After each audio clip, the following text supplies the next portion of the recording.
दिल्ली में low floor बसों की खरीद में कथित तौर पर एक घोटाला हुआ।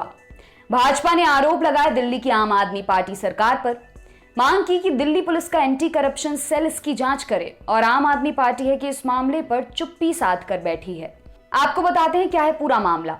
अद्विक को ब्लड कैंसर है। उसके माँ बाप उसके इलाज कराने में असमर्थ हैं। इन्हें आपकी एक छोटी सी मदद की जरूरत है। डिस्क्रिप्शन में दिए हुए लिंक पर जाएं और अद्विक की उम्मीद बने।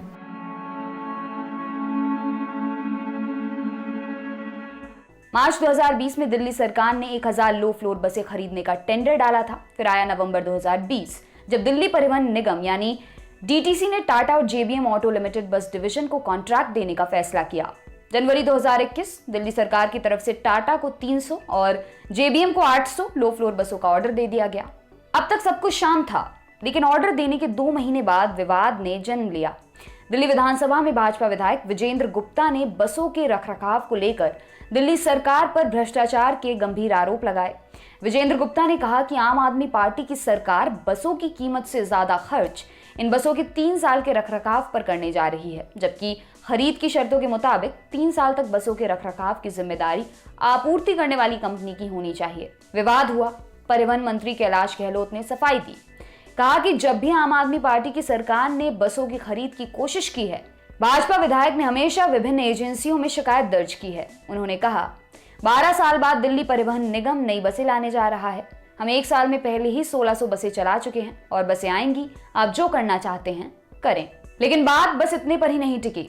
10 जून 2021 को भाजपा अध्यक्ष आदेश गुप्ता ने दिल्ली के उपराज्यपाल अनिल बैजल को शिकायती पत्र लिख दिया।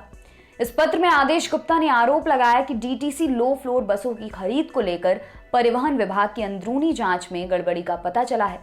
आदेश गुप्ता ने उपराज्यपाल से इस मामले में रिपोर्ट दर्ज कर जांच का काम एंटी करप्शन ब्यूरो को सौंपने की मांग की। आदेश गुप्ता ने पत्र में दावा किया कि जिन कंपनियों से खरीद की गई है उनसे बसों की देखभाल के लिए 3500 करोड़ रुपए का अग्रीमेंट किया गया है, जबकि बसों की कुल कीमत महज 875 करोड़ रुपए है। दी लल्लन टॉप से बात करते हुए आदेश गुप्ता ने कहा कि वारंटी पीरियड में बसों की देखभाल का खर्च दिल्ली सरकार क्यों उठा रही है, जबकि वारंटी पीरियड का रखरखाव का काम कंपनी का होना चाहिए।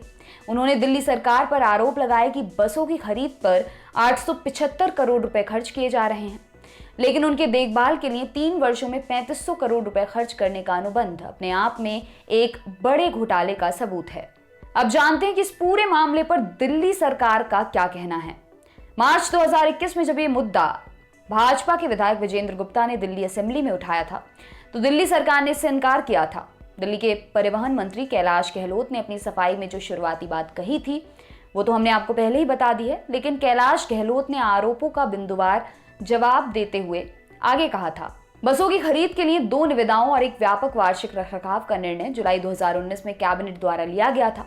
यहां तक कि हमने किलोमीटर की दर 48.50 रुपए से 45.50 रुपए घटाकर वार्षिक रखरखाव पर प्रतिवर्ष 225 करोड़ रुपए की बचत की है। पीटीआई की खबर के मुताबिक कैलाश गहलोत ने यह भी कहा कि इन बसों की वारंटी अवधि में कुल 71 चीजें ऐसी हैं जो वारंटी में शामिल नहीं हैं। संभवतः इन 71 चीजों के रखरखाव के लिए 3500 करोड़ का आवंटन किया गया है। जिन 71 चीजों की बात परिवहन मंत्री कर रहे हैं उनका ब्यौरा अभी तक पब्लिक डोमेन में नहीं आ पाया है, न ही दिल्ली सरकार ने इसका कोई ब्यौरा मुहैया कराया है। इस मुद्दे पर दिल्ली सरकार का पक्ष जानने के लिए दी लल्लन टॉप ने परिवहन मंत्री कैलाश गहलोत समेत पार्टी के प्रमुख प्रवक्ताओं से संपर्क किया, कॉल की और मैसेज भेजे, लेकिन सरकार की ओर से कोई जवाब नहीं दिया गया।